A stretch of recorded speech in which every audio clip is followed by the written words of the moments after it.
Hey everyone, it is Dani'i and welcome to this update video. So this is my second update video for today, and this is actually not something that I was really planning on, but when I saw the latest update from the National Hurricane Center, I just knew that I had to do another video.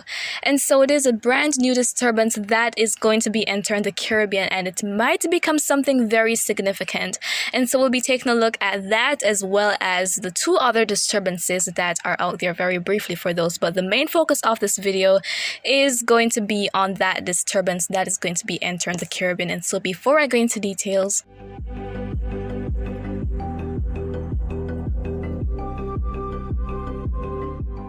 alright, so let us talk about those other two disturbances briefly. So we have that one that is currently inland of Africa, and so it is going to be making its way offshore, and when it moves into that shaded yellow region in the main development region, we could see some development take place with that system there. And so there is still a 20% chance for potential development of that system, so the chance has not increased. And as for Invest 90L, this morning the chance fell to 10% and now it is at 0%, so likely in the next update at 8 p.m. this won't be on the map. And maybe if the convection associated with it manages to survive all of that dry air, it will pop up maybe sometime later down the next couple of days, but we'll have to wait and see what happens. But as of right now, development is not likely of the system, as it's going to be making its way across the main development region. Okay, so let us go to this brand new disturbance. And so I mentioned it briefly in my previous update today, and so now here we have it being marked as an area of interest by the National Hurricane Center. And so it is newly identified, and that is why the chance is currently at 20% for it. And so imminent development of it is not expected, but once it makes its way into the southeastern Caribbean, that is when we could see some activity. And some areas such as the Windward Islands will definitely be feeling impacts from this, and maybe Jamaica, Cuba, and even Central America should keep an eye on this, because I'm talking about the possibilities here. And based on what two of our models are showing, I think that we should definitely be keeping a close eye on this, especially because of its proximity to the Caribbean at this time. And so looking at it on satellite, we're seeing that it is pretty disorganized right now. So it's an area of disorganized shower and thunderstorm activity, and it is going to be making its way right into the Caribbean that has favorable conditions. And so the main inhibiting factor of development throughout most of this hurricane season for systems, especially the waves that emerged off Africa, has been the dry air. However, we are not really talking about the main development region here. We are talking about the Caribbean, and so it is likely that we won't see a whole lot of Saharan dust within the area. There is definitely some that is going to be entering the area, but once we have that break in the Saharan dust, and there isn't a lot, then we have a good chance of this system developing into something pretty significant.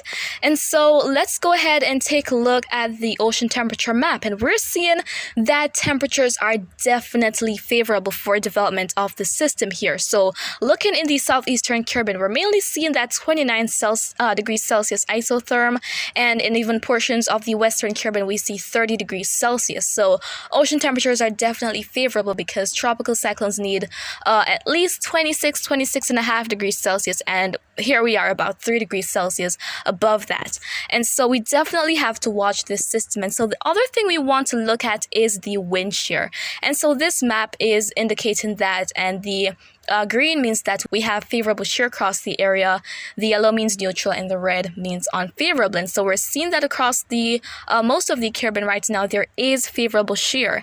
And if we're going to be having this being persistent, then we could definitely have development of that disturbance. And just to reiterate, the next name to be used for this hurricane season is Dani'i, which is my name. And just as a coincidence, I am in Jamaica, so if this thing is really going to be making its way to Jamaica, that would be pretty crazy for me. But let's go ahead and take a look at what the models are showing. So starting off with GFS, and so this is Friday of this week on the 26th, and so we're taking a look in the Caribbean, and we see that we have this area where we have all these greens, and so the greens are indicating precipitation. And And so going to Friday, we're seeing that the system is just crossing over into the southeastern Caribbean, likely bringing maybe some heavy rainfall to sections of the Lesser Antilles, especially the Windward Islands.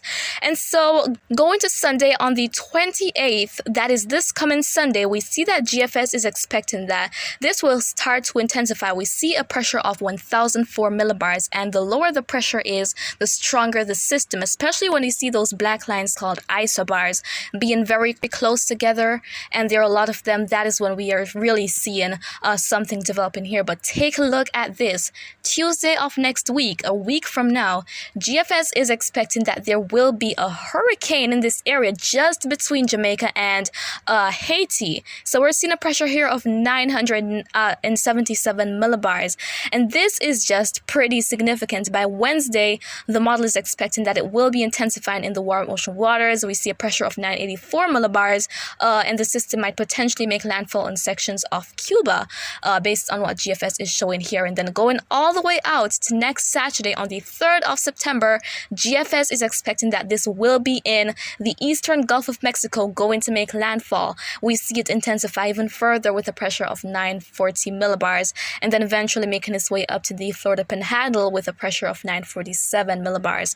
So this is pretty interesting here. This is a little sneaky system, but let's see what's going to be happening with it. I mean, as I said, conditions are looking as though they will be favorable enough to allow for the system to develop and intensify into a tropical cyclone. Let us go ahead and take a look at the ICON model, one of the other good models out there. And so ICON is showing that by Thursday the 25th, we're going to have the system just approaching the Lesser Antilles, and then by Sunday it is going to be south of the Dominican Republic, intensifying with a pressure of 1,007 millibars.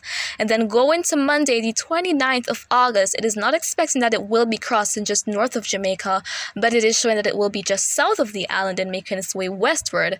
And then going to Tuesday, we see a pressure of around 1,006 millibars thereabout. And then by Wednesday of next week, the final day of the month, we are seeing that we still have that pressure of 1,005 millibars, not much intensification.